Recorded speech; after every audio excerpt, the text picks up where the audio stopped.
Hello les cabistes, si vous vous rappelez, il y a quelques jours, j'avais fait une petite vidéo avec l'achat d'un véhicule sur le vif. Donc un camarade qui voulait acheter une auto et qui m'avait demandé de faire un diagnostic de sa capote avant l'achat pour être sûr de ne pas se faire avoir.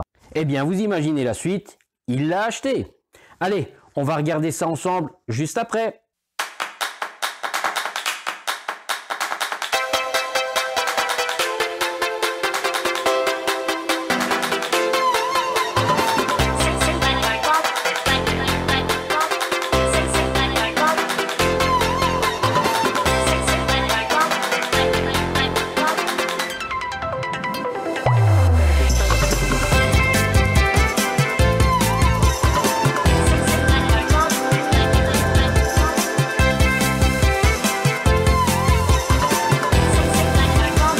Bonjour à toutes et à tous et bienvenue chez l'expert du cabriolet.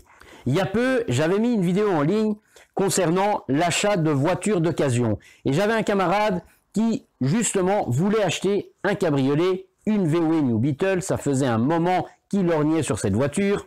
Et il était tombé sur une occasion qui lui semblait être une pépite par rapport à ce que le vendeur lui disait, parce qu'il avait vu peu de kilomètres, etc., etc. Au final, il s'était arrangé avec le vendeur pour pouvoir faire un essai routier avec la voiture et venir me la montrer, puisque c'était pas extrêmement loin de chez moi. Cette vidéo est donc visible sur la chaîne. La situation au départ, ce qu'on a pu voir quand cette auto est arrivée pour la première fois avant son achat. Vous vous doutez bien, si vous la revoyez à côté de moi, c'est qu'il l'a acheté. Alors, il n'a pas beaucoup négocié le prix, malheureusement. Il a écouté toutes les infos et les conseils que je lui ai donnés, mais malheureusement, il n'a pas été assez hargneux pour essayer de faire baisser ce prix. Au final, je pense qu'il l'a payé un peu trop cher par rapport à l'état de la capote. Alors encore une fois, c'est pas toujours simple d'aller dire à un vendeur qui, lui, s'imagine vendre une pépite, une perle rare, parce que il voit pas de trou dans sa capote. Enfin, en ouvrant les yeux, on en voyait quand même des débuts. Il annonce qu'il n'y a pas de décollement de la lunette, qu'elle ne fuite pas, que ceci, que cela.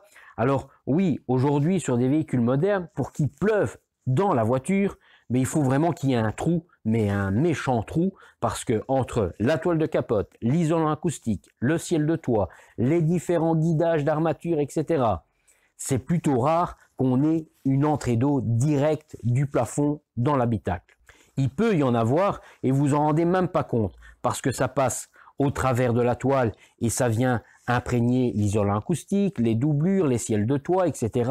Ça mouille les armatures et ça s'en va sur les côtés et généralement tout ça finit au plancher, ça vous mouille les moquettes. Certains prêtent attention, d'autres pas. Ici, il pleuvait pas quand l'auto est arrivée, donc j'ai pas pu vérifier si les moquettes étaient mouillées, mais c'était pas vraiment le sujet principal. Il y avait déjà beaucoup à voir. Certes, la capote avait un vrai coup de vieux. Elle était tout simplement d'origine, celle de la chaîne de montage, d'origine de la voiture, jamais remplacée.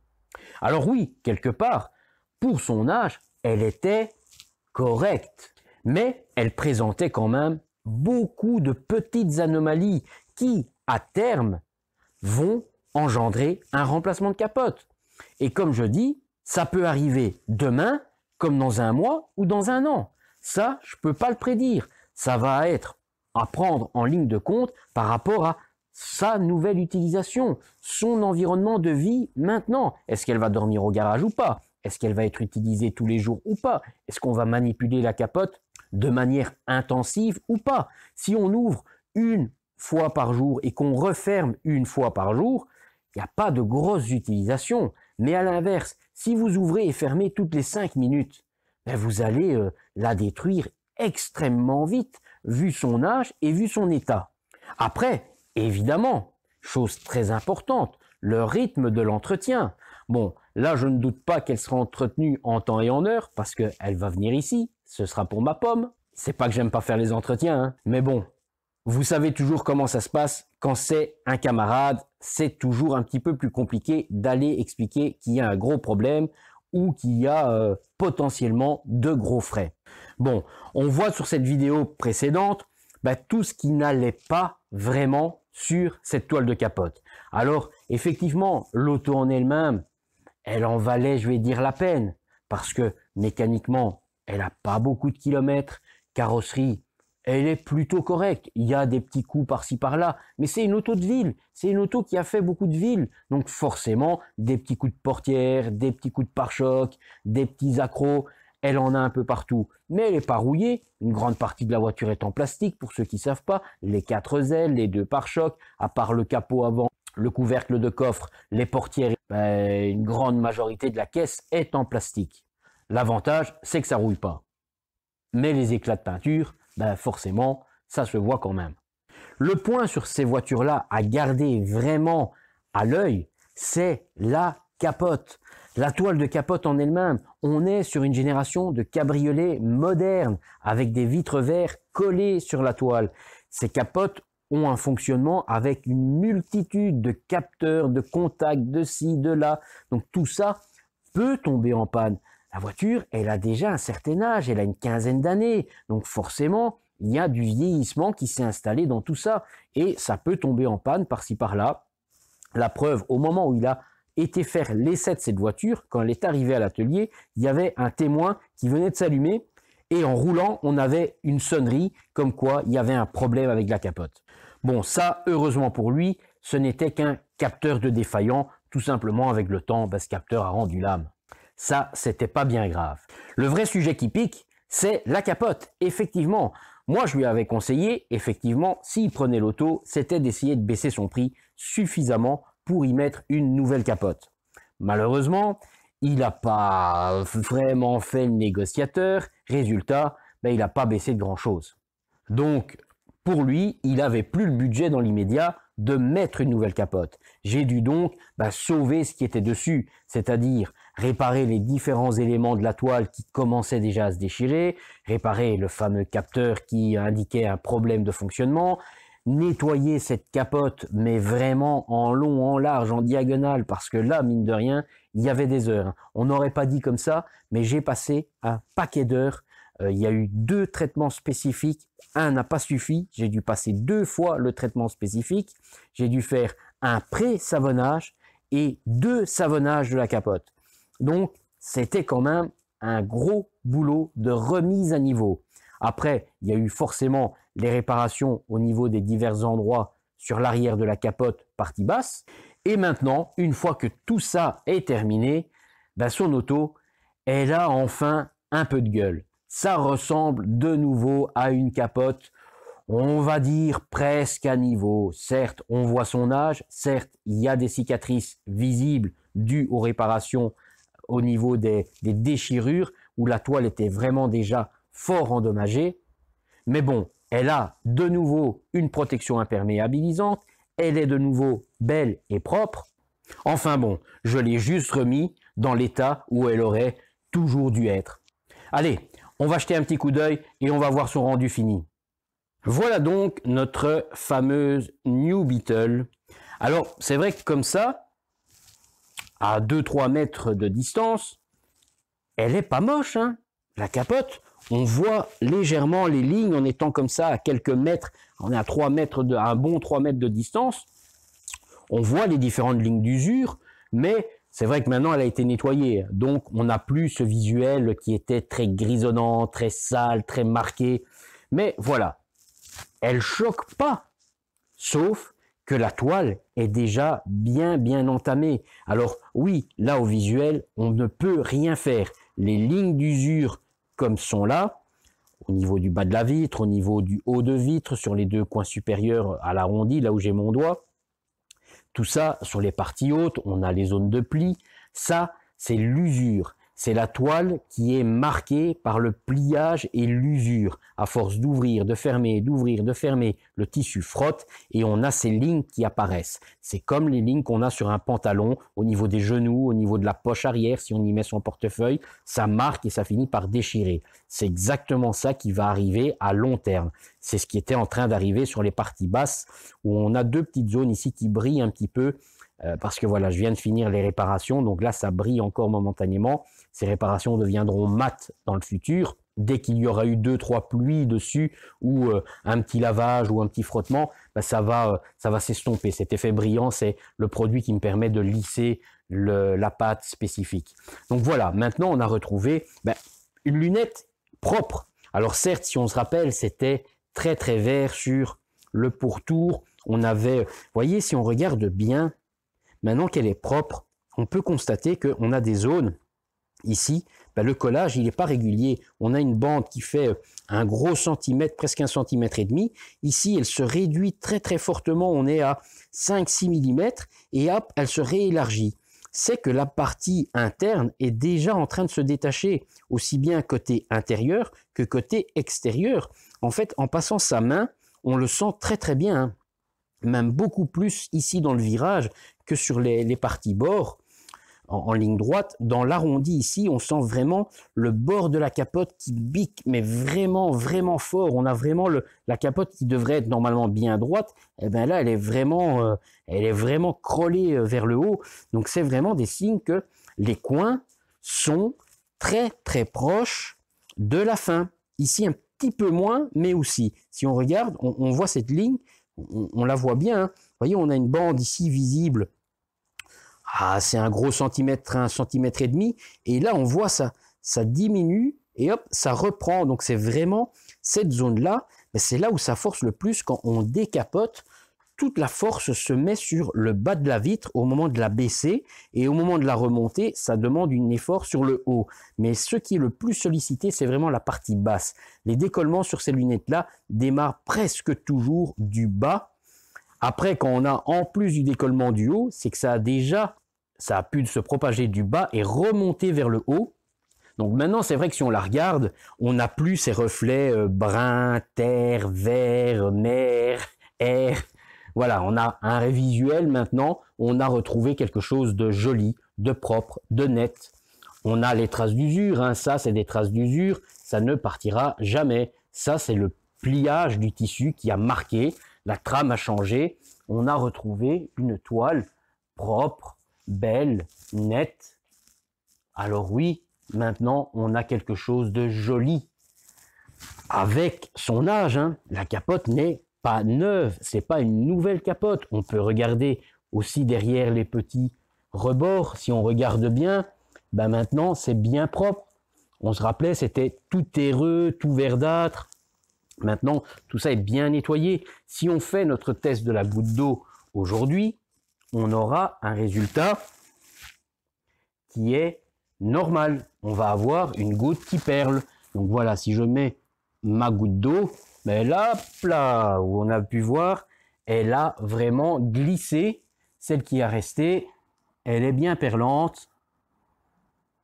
C'était pas du tout le cas au départ quand l'auto était arrivée.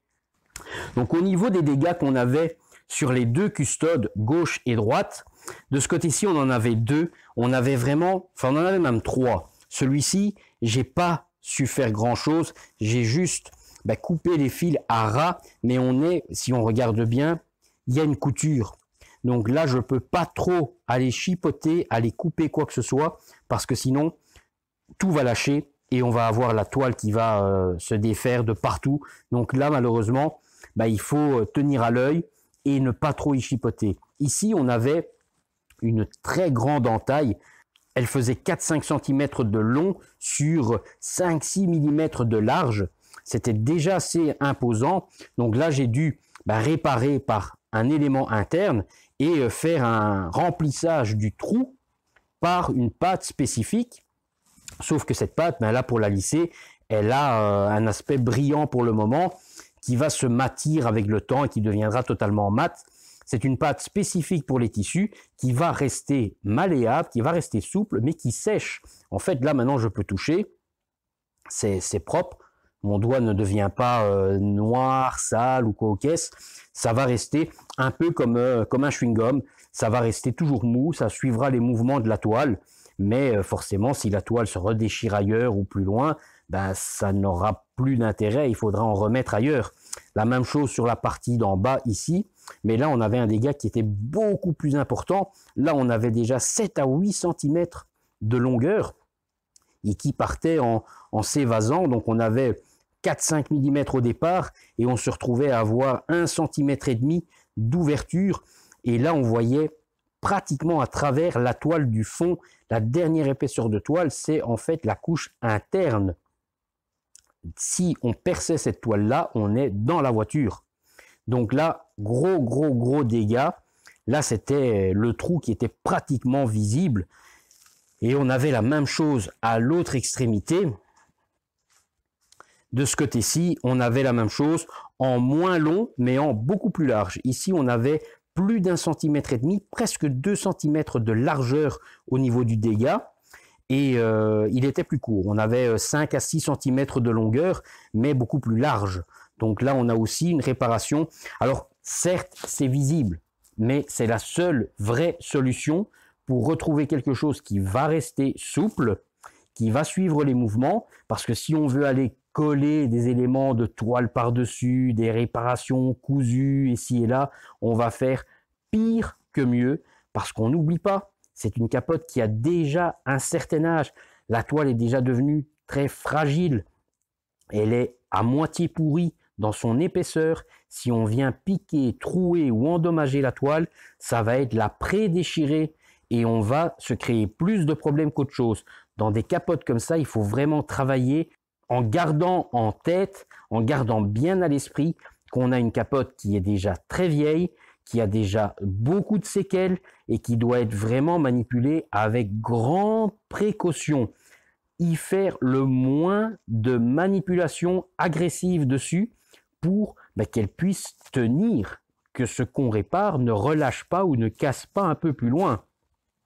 Ce que je vous montrais, vous voyez ici on a une ligne blanchâtre, ça je ne peux pas faire partir même si je fais une coloration, c'est la couleur de la colle d'origine de l'assemblage qui ici en fait est totalement visible parce qu'on n'a plus l'épaisseur. Donc là on peut voir, je passe ma main, je bute sur une épaisseur de toile, une doublure, un rebord.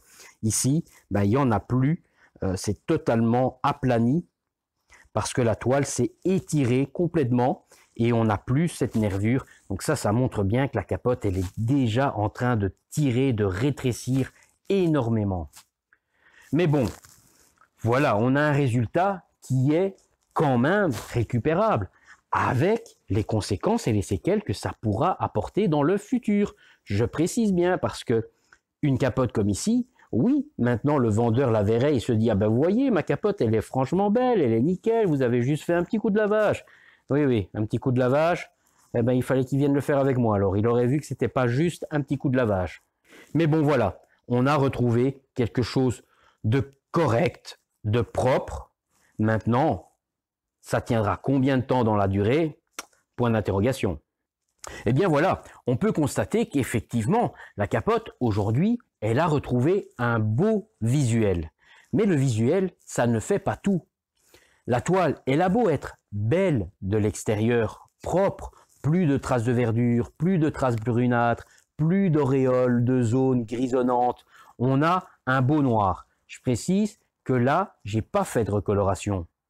Quelque part, je lui ai conseillé de ne pas en faire, parce que on ne sait pas la durée de vie de cette capote. Elle va peut-être lâcher dans 6 mois, elle va peut-être lâcher dans 2 ans. J'en sais rien, je ne peux pas lui prédire.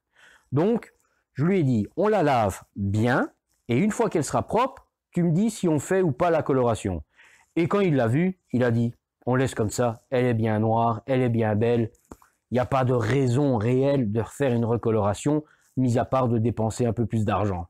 Donc là, évidemment, j'ai pas prêché pour ma chapelle, hein. J'aurais dû lui dire, il faut, mais c'est pas honnête. On sait qu'on est sur une capote qui a potentiellement une durée de vie restreinte. C'est vrai que c'est pas une somme extraordinaire non plus de faire une coloration en plus. C'est pas 1000 € supplémentaires. On parle d'une poignée d'euros, c'est pas colossal. Mais il n'y en a pas besoin, parce que la coloration, elle aurait rien changé quasiment au visuel de ça. Puisque la toile est redevenue belle, on aurait retrouvé peut-être un éclat de noir un peu plus noir. Mais bon, à part ça, ça n'aurait pas changé grand-chose. Les lignes d'usure seraient restées toutes exactement identiques. On n'aurait rien changé. La petite ligne blanche dans le bas à droite serait restée, ça n'aurait rien changé. Moi, perso, comme ça, c'est super. On voit qu'on a retrouvé une belle toile, bien belle, bien propre. Elle est de nouveau bien imperméable. C'est ça le plus important pour essayer de la garder le plus longtemps possible dans la durée. Après, on voit que la lunette, ça commence. Les prémices sont là. Donc maintenant, à lui, à faire attention, à la manipuler le moins possible et idéalement à la remettre au garage tous les soirs.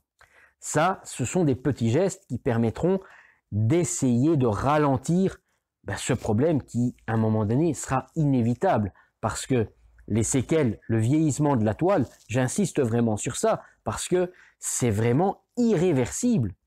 Ce dégât déjà incrusté, implanté, déjà en dégradation sur la capote, je ne peux pas lui faire marche arrière ni même le stopper. Tout ce qu'on va faire, ça va être ralentir l'inévitable. Ça va arriver, on va essayer de le ralentir le plus possible, mais ça va arriver. Alors, ça arrivera demain, après-demain, dans 6 mois, impossible à dire. Donc voilà, la capote, certes, je l'ai remise à niveau pour le moment, mais il y a cette fameuse épée de Damoclès qui est au-dessus. Elle peut tomber à tout moment. Il le sait, il est au courant. Maintenant, il n'a pas pu négocier mieux son achat. C'est, je vais dire, un petit peu de sa faute. Je lui ai donné toutes les cartes en main. Il ne les a pas utilisées. Mais bon, ça se comprend. Tout le monde n'est pas extrêmement agressif à l'achat d'une voiture. Après, c'est vrai qu'il en cherchait une depuis très longtemps. Et avec peu de kilomètres, il n'y en a plus des masses et des masses en vente. Elles ont souvent beaucoup de kilomètres. Et là, il a un petit peu craqué sur son coup de cœur. C'est une couleur qu'il aimait bien, c'est un intérieur noir. Elle est vraiment pas fort kilométrée, elle a un bon 100 000 km, donc c'est pas énorme. Après, ça reste un diesel. Est-ce que le diesel, on pourra encore rouler des années avec? Bon, ça, il n'y a que l'avenir qui nous le dira. Voilà, on a pu voir que une récupération, c'était bel et bien possible, mais ça ne fait pas tout. C'est pas parce qu'elle est belle, propre et à nouveau de la protection imperméabilisante qu'elle est repartie pour 10 ans. C'est pas vrai. Elle peut lâcher. La lunette pourra se détacher parce que c'est comme un cancer. Il est là et on ne peut pas l'enlever. Le cancer est inopérable. Il va se propager. Tout ce qu'on peut faire, c'est essayer de lui donner, entre guillemets, des médicaments pour ralentir la progression de ce cancer et qu'il aille le moins vite possible. Mais à part ça, il finira par la détruire. Par détruire la capote, par détruire le collage, par détacher la vitre. C'est déjà présent sur presque tous les éléments. Ça n'est qu'une histoire de temps. Et bien voilà, pour la suite, le suivi de cette histoire d'achat de voiture. Alors, encore une fois, faites attention à vous. Quand vous achetez, ne croyez pas sur parole le vendeur. Il vous racontera toujours de belles histoires pour vendre son auto. Faites confiance à vos propres yeux et informez-vous sur les prix de certaines pièces, de certaines réparations. Comme je disais, une capote sur cette voiture-là, ça ne coûte pas 5 €. C'est des capotes qui sont assez coûteuses. À ça, on rajoute forcément la main-d'œuvre parce que la capote ne va pas se poser toute seule. On est très vite sur des gros budgets, des gros montants. Donc, s'informer d'un remplacement de capote sur ces générations modernes, tout ce qui est après les années 2000, avec des vitres verres collées sur toile, n'hésitez pas à le faire. Prenez vos infos chez quelqu'un qui peut le faire, si c'est près de chez vous, si c'est chez moi. N'hésitez pas à demander le devis pour un remplacement de capote, voire avec des périmètres supplémentaires, parce que parfois les périphériques sont endommagés. Il n'est pas rare sur une New Beetle d'avoir des problèmes au niveau du ciel de toit, comme j'ai montré dans la vidéo d'achat. Il peut y avoir tout un tas de petits problèmes, des capteurs qui déconnent, le fonctionnement de la capote qui ne va pas, des vitres qui ne fonctionnent plus. Il y a plein de périmètres, plein d'éléments périmétriques qui tournent, qui gravitent autour de cette capote, qui vont faire que ce sera des frais supplémentaires encore à y mettre. Et encore une fois, Volkswagen n'est pas une marque bon marché. Tout n'est pas gratuit. Au contraire, rien n'est gratuit. Tout est payant. attention que c'est une auto qui tout doucement commence à avoir de l'âge. Et la marque Volkswagen ne suit plus forcément toutes ces pièces. Il y a des pièces qui deviennent difficiles à avoir, qui ont des longs délais d'attente pour avoir des éléments. Ça, il faut aussi en prendre compte. Parce qu'évidemment, si vous avez un problème d'un capteur, d'un fonctionnement quelconque, et que la pièce n'est pas disponible et qu'il faut des mois pour l'avoir, ben ce sera des mois où l'auto ne sera pas utilisable ou pas utilisable à 100%. On pourra peut-être pas ouvrir la capote, on pourra peut-être pas ouvrir les vitres. Donc ça reste toujours des contraintes bien ennuyeuses si on sait acheter une auto pour se faire plaisir et qu'on est bloqué pendant des mois parce qu'on attend des pièces. Prenez bien garde, faites attention. Ce ne sont pas des détails, ce sont réellement de vraies contraintes lorsqu'il y a des problèmes et des problèmes qui sont parfois majeurs, voire même souvent majeurs. Le seul vrai bon conseil que je puisse vous donner, c'est ne croyez pas sur parole le vendeur, vérifiez par vous-même, contrôlez tout par vos propres yeux, informez-vous peut-être via des plateformes de clubs, des forums. On trouve facilement de nombreux forums dédiés à la Volkswagen New Beetle, à la Mini, à la Z3, à la Z4, enfin tous les modèles de voitures ont pratiquement tous leur club de passionnés avec leurs propres forums sur lesquels ils pourront vous dire ah, attention, une maladie fréquente, c'est ceci, c'est cela. Après, ils n'auront peut-être pas de solution parce que eux ne sont que des passionnés amateurs et eux ne font que conduire l'auto. Mais après, il y a des réparateurs comme moi qui peuvent réparer tout ça, remplacer, régler et remettre les voitures en ordre. Après, c'est vrai que ce que moi je fais, beaucoup de gens me disent qu'on est très peu nombreux à le faire. Mais bon, il y a au moins moi. Après, ça vous fera peut-être un peu de route pour me faire un petit coucou et venir déposer la voiture à l'atelier. Mais si c'est votre seule solution pour la sauver, il faudra passer par là. Mais bon, ne voyons pas les choses en noir, mais soyons plutôt positifs. Soyez bien regardants, n'achetez pas n'importe quoi, vérifiez par vous-même et informez-vous des prix avant l'achat pour pouvoir justement vous en servir comme négociation sur le prix de vente et faire baisser un maximum afin d'inclure le prix des réparations au moment de l'achat. J'espère que ça vous a plu quand même cette petite vidéo de suite par rapport à l'achat de la voiture de mon camarade. N'hésitez pas à vous abonner si ce n'est pas déjà fait, faites un petit like si ça vous a plu et allez voir les nombreuses autres vidéos déjà présentes sur la chaîne. À bientôt, ciao ciao.